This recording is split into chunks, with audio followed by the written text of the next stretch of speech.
What would you do if the only thing keeping you alive was the memory of a family you could never hold again, and suddenly fate placed a broken child on your doorstep who carried the same grief in his eyes? Jonathan Harrington, a billionaire haunted by the silence of an empty mansion, had built his life on walls of wealth. But those walls had become a prison of sorrow since the night tragedy tore his family away. He moved like a shadow through grand marble halls, every breath a reminder of what he'd lost. And then one cold New York morning, he discovered a boy, no older than 11, polishing his car with trembling hands as if clinging to a ghost.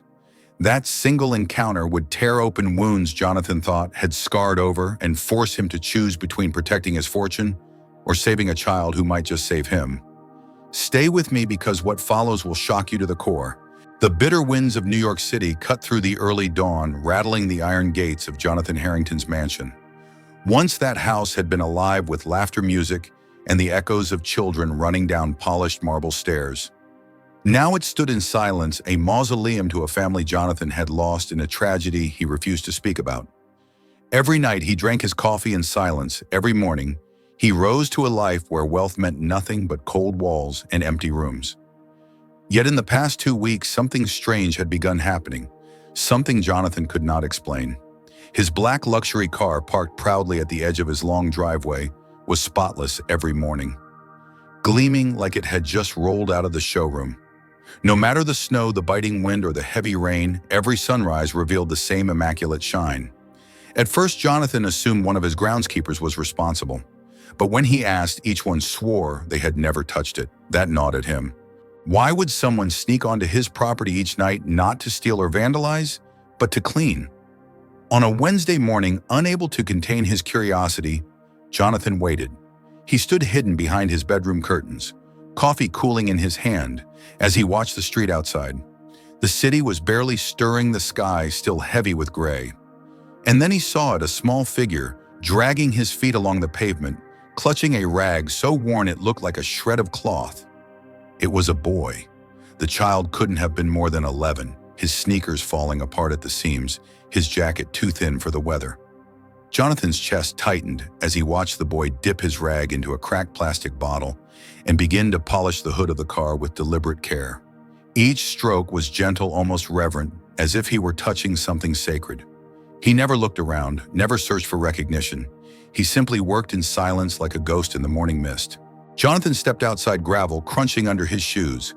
The boy froze, dropping the rag. His wide eyes flicked up in panic. I'm sorry, sir," he stammered. "I'll stop if you want." Jonathan's voice came out softer than expected. "You've been the one cleaning my car. Why no one asked you to?" The boy swallowed hard, his small frame trembling. "It reminds me of my dad. He had a car like this. Every morning before work, he let me help him clean it. We'd laugh. We'd talk. It's the only good memory I have left." Jonathan felt his breath catch. For a moment, the marble halls of his mansion filled again with the sound of his children's laughter, his wife's soft voice echoing in the kitchen. Then reality snapped back. "Where is your father now?" he asked, though he already knew the answer. The boy's eyes shimmered with unshed tears.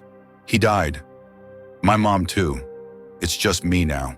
The rag slipped again from his hands, damp and filthy, but he bent quickly to pick it up, desperate not to cry in front of the stranger. Jonathan's chest ached. He saw himself in that boy, lost, hollow, desperate to cling to a memory that could never come back.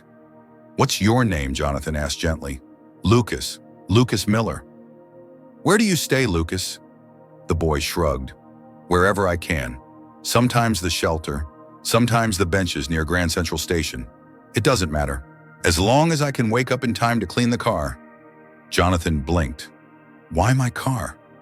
"Because," Lucas whispered, his gaze fixed on the shining hood. "When I clean it, it feels like my dad's still here, like he's not gone." Jonathan turned away for a moment, fighting the sting in his eyes. This child wasn't asking for money or pity.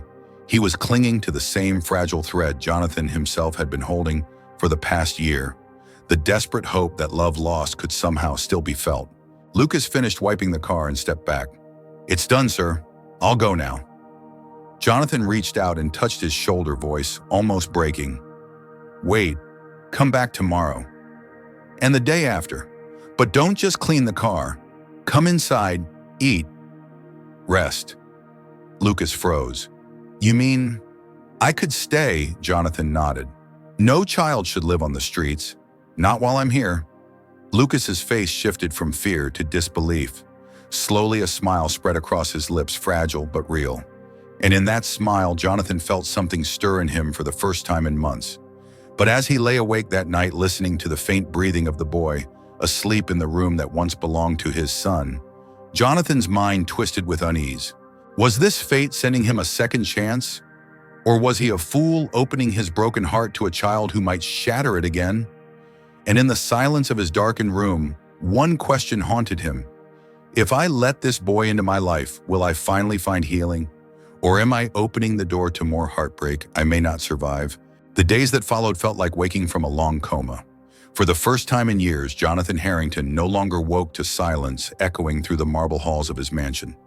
Instead, he woke to the faint sound of footsteps, small, hesitant, but alive. Lucas Miller, the boy who had once polished his car as if clinging to a memory, now slept in the bedroom Jonathan had sealed off since his son's death. Watching Lucas breathe peacefully in that bed had cracked something open in Jonathan, something both terrifying and exhilarating. But even as he tried to embrace this fragile new bond, doubt gnawed at him. Was he doing the right thing by letting a child into his broken world? Could he protect him? Or was he selfishly using the boy as a crutch for his own grief? Those questions followed Jonathan like a shadow. Lucas, however, wasted no time proving he was different. He woke early each morning, folding his blanket neatly, whispering, "Thank you" at breakfast, as though each slice of bread were a treasure. At Riverside Academy, the private school Jonathan pushed to accept him, Lucas's wide eyes betrayed his nerves.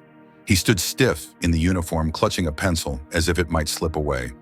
When the principal questioned the lack of official guardianship papers, Jonathan's voice cut through the hesitation. "He's my son now. I'll sign whatever you need." Lucas turned to him, stunned as though the words had reshaped the ground beneath his feet.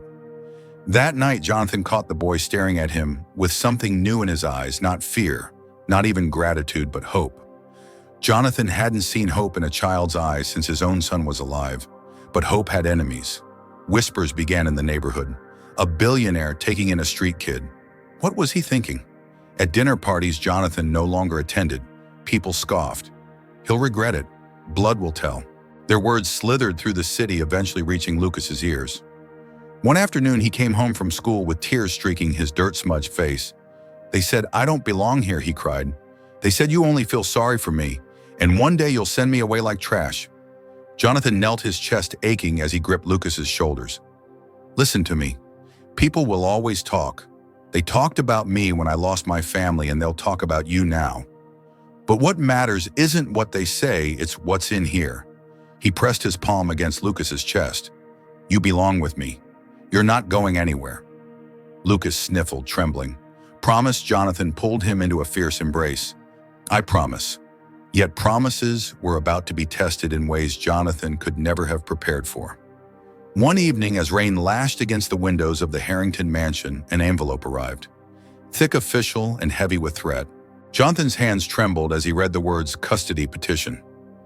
Mark Miller, Lucas's estranged uncle, was demanding guardianship. The law recognized him as blood family despite the fact that he had abandoned the boy after his parents' deaths. Jonathan found Lucas sitting on the stairs, clutching his knees, pale as ash. "No," the boy whispered. "Please don't let him take me back. He hit me. He starved me. He said I was worthless." His voice cracked into a desperate sob. "Please don't let them take me." Rage thundered through Jonathan's veins. He had once fought billion-dollar boardroom wars, stared down rivals who would crush him without a second thought. But nothing had ever filled him with this kind of fury. He looked at Lucas, a trembling child who had trusted him with every fragile piece of his heart, and knew he couldn't back down. Not now. Not ever. That night, Jonathan called his lawyers. "Prepare everything. We fight this in court." But the storm didn't stop at legal threats. Within days, rumors spread to the press. Headlines screamed, "Billionaire Harrington takes in street kid. Savior or showman." Paparazzi swarmed outside the gate's cameras, flashing, digging for scandal. Then came the phone call he had dreaded. The board of Harrington Global Holdings summoned him. "You're jeopardizing the company," one director snapped. "Our stock is falling." Investors are panicking. End this nonsense or step down." Jonathan sat in silence, the weight of choice pressing on him like a vice. The empire he had built, his life's work, was at stake. To keep Lucas, he might lose everything else. Later that night, Jonathan paced his study, lightning flaring through the tall windows. Lucas appeared in the doorway, small and silent, holding a blanket like a shield. "Are you mad at me?" he asked. Jonathan's throat closed. He crossed the room, kneeling until he was eye level with the boy. "Never. Do you hear me? Never. You are not a burden. You're the reason I wake up in the morning. Whatever happens with the company, with the court, I will never let you go." Lucas's eyes glistened, and for the first time in months, Jonathan felt the crushing grief of his past replaced by something fierce, something alive, a purpose greater than his fortune. But as the rain battered the mansion and the echoes of thunder shook the glass, Jonathan asked himself the one question that chilled him to his core. When the moment comes, will I sacrifice my empire to protect this child, or will I risk losing him forever in the fight for both? The morning of the hearing arrived heavy with clouds, as though even the sky held its breath. Jonathan Harrington adjusted his tie before the mirror, but the reflection staring back at him was not the confident billionaire who once conquered boardrooms. This was a man stripped down to his rawest truth, fighting not for profit or pride, but for a child who had become his son in every way that mattered. Downstairs, Lucas Miller sat on the edge of the couch, his small hands twisting the hem of his jacket, his eyes wide with fear. Jonathan knelt beside him, resting a steady hand on the boy's trembling shoulder. "No matter what happens in there today, you are my son. Nothing can change that." Lucas looked up, his lips quivering. "I'm scared, Dad." Jonathan pulled him close, whispering against the crown of his head. "So am I. But being scared doesn't mean we stop. It means we fight harder." The courthouse buzzed with reporters, cameras flashing as Jonathan's car pulled to the curb.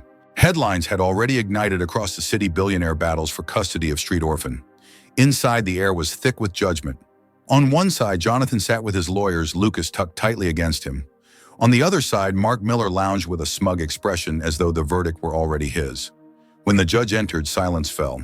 The gavel struck once.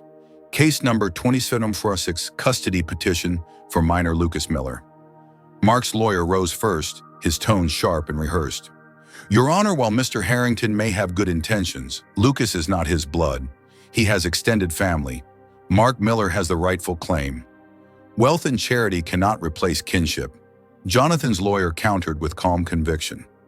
"With respect, Your Honor, this case is not about bloodlines. It is about the best interests of the child. Mr. Miller abandoned Lucas after his parents' deaths. The boy was left to sleep on streets, starving, unloved. It was Mr. Harrington who took him in, gave him a home, an education, and the unconditional love of a father." Gasps rippled through the courtroom when photographs were displayed, images of Lucas curled on benches at Grand Central Station, his sneakers torn to threads. Then came the contrasting pictures: Lucas beaming in his school uniform at Riverside Academy, proudly holding a certificate of achievement, standing beside Jonathan with a smile that radiated trust.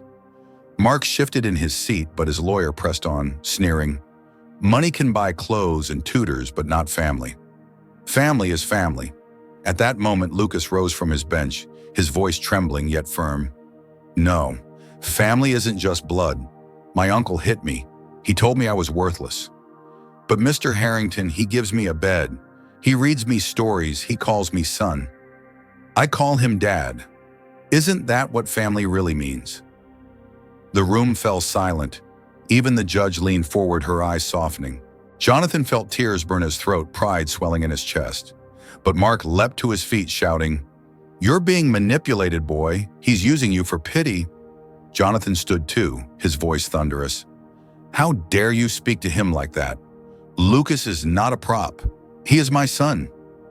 You lost the right to call yourself family the day you abandoned him." The echo of his words filled the chamber, carrying the weight of a father's fury. The judge raised her hand for quiet. Her voice was measured, steady. "Mr. Miller, do you have evidence of providing care for this child after his parents' deaths?" Mark faltered, muttering excuses. The judge's gaze hardened. Meanwhile, Mr. Harrington has provided shelter, education, stability, and love. This court rules in favor of Jonathan Harrington. Full guardianship of Lucas Miller is hereby granted. The gavel fell. Cheers erupted behind them. Lucas leapt into Jonathan's arms, tears streaming down his face. "We won, Dad. We won." Jonathan's own eyes blurred as he held the boy tight. "No, son. We didn't just win a case. We won our life back." In the months that followed, the Harrington mansion was transformed. Laughter filled the halls again, echoing where silence once reigned. Lucas thrived at school, making friends, excelling in sports, dreaming bigger than he ever thought possible. But the greatest change was in Jonathan himself. No longer did he pace his empty home like a ghost clinging to grief. Now every step carried purpose. Every meal shared at the long dining table was a reminder that family could be rebuilt. One evening, Jonathan led Lucas to the garage where it had all begun, the black car gleaming beneath the soft lights. He rested a hand on the boy's shoulder. "Do you see this car? It started with you polishing it in the cold. That day you gave me something I thought I'd lost forever. And now every time I look at it, I don't think of what I lost. I think of our future." Lucas looked up at him, his eyes bright with tears. "I love you, Dad," Jonathan's voice broke as he pulled him close. "I love you too, son, more than anything." And in that moment, surrounded by the quiet hum of the city outside, two broken souls knew they had saved each other. If you were Jonathan, would you have risked your empire and reputation to fight for a child who wasn't yours by blood, but had become yours by heart? Do you believe that family is something we are born into, or something we choose through love and sacrifice? What do you think of this story? Thank you for staying with me until the end. If this touched you, comment number 3 below. If you feel neutral, comment number 2. And if it didn't move you, comment number 1. Tell me which country you are watching from, and don't forget to send a heart and share this video so more people can feel this journey of love, loss, and redemption. See you again in the next emotional story.